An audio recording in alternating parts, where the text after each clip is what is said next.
Միացյալ Նահանգների և Իրանի ներկայացուցիչների միջև միջնորդավորված բանակցությունների վճռորոշ փուլը ոչ մի դրական արդյունք չի տվել։ Վաշինգտոնում խոստովանում են, որ հիասթափված են և հաստատում են, որ Իրանի միջուկային ծրագրի շուրջ վիճելի խնդիրների դիվանագիտական լուծման հավանականությունը զգալիորեն նվազել է։ Ստեղծված պայմաններում ամերիկյան լրատվամիջոցները հավանական են համարում ռազմական գործողությունների սկիզբը արդեն մոտակա օրերի կամ շաբաթների ընթացքում։ Թեման շարունակենք Արտյոմ Մերկանյանի հետ։ Արտյոմ, փաստորեն ռազմական գործողությունների վտանգը արդեն լուրջ է։ Այդպիսի տպավորություն է ստեղծվում, գիտենք, որ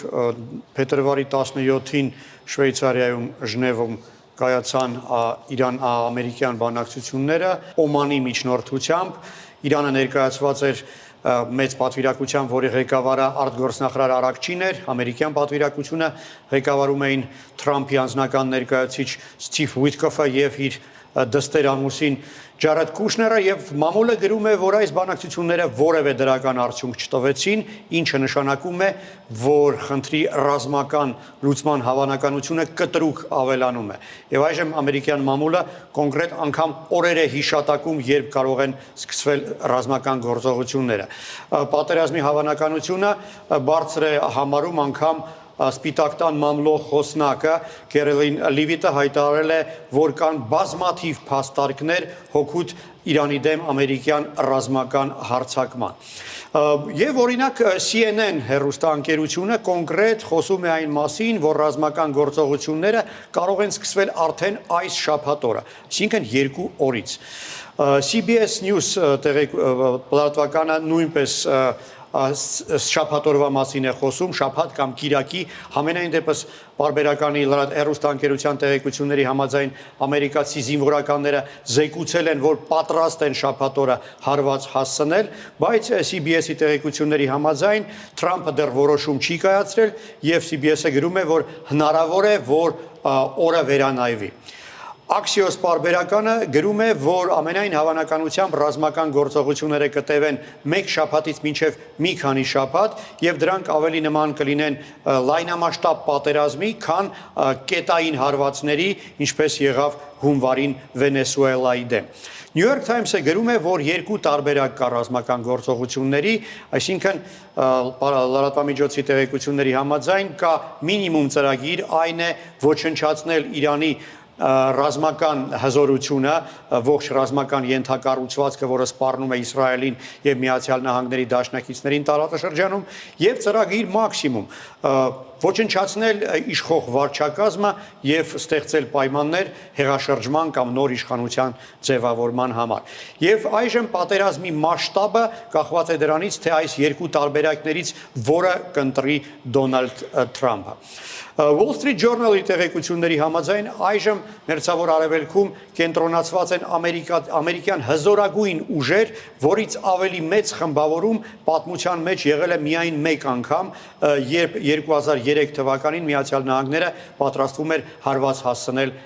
Իրաքի դեմ։ Ըստ որոշ տեղեկությունների տարածաշրջանում 8 ամերիկյան ռազմաբազաների տարածքում տեղաբաշխված են 30-ից մինչև 40,000 ամերիկացի զինվորականներ։ Արդեն 3 շաբաթ է, ինչ մի քանի ավիակիր գտնվում է Իրանին հարված հասցնելու հեռավորության վրա եւ այժմ նոր ուժեր են կենտրոնանում օվկիանոսում եւ դեպի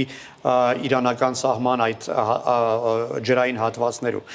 Իսրայելում նույնպես ռազմական գործողություններ են սպասում։ Իսրայելական 12-րդ հեռուստաալիքը տեղեկացրել է, որ բոլոր բուժ ծառայությունները եւ փրկարար ծառայությունները պատրաստ են վիրավորների ընդունել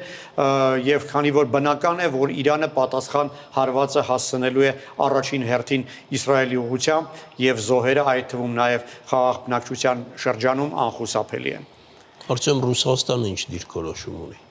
Արտգործնախարար Սերգեյ Լավրովը այսօր հայտարարել է, որ եթե Միացյալ Նահանգները իսկապես հարված հասցնի Իրանի նկատմամբ, դա լրջագույն բացասական հետևանքներ կունենա ողջ աշխարհի համար, սակայն չի պարզաբանել, թե կոնկրետ ինչ գործողությունների է պատրաստ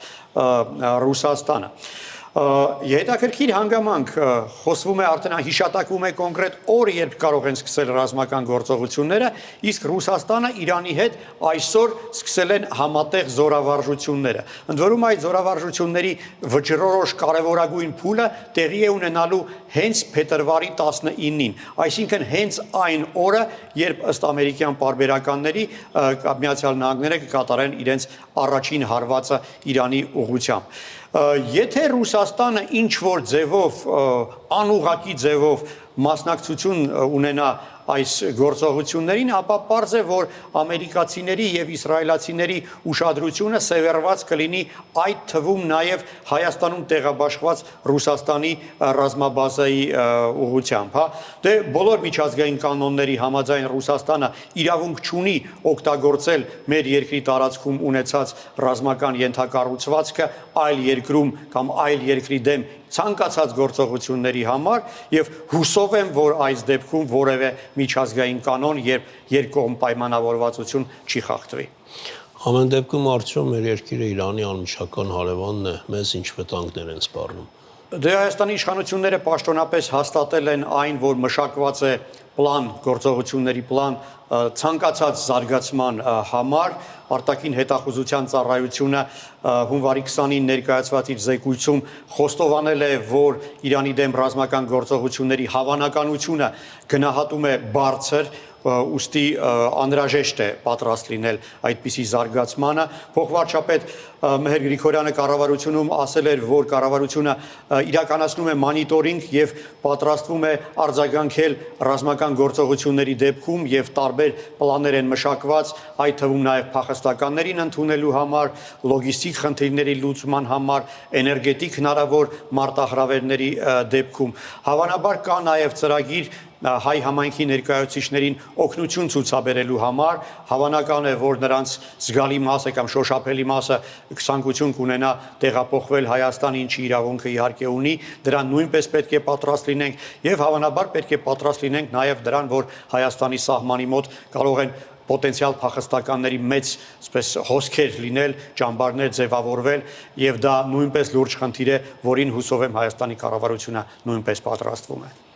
Շնորհակալություն, Արտем։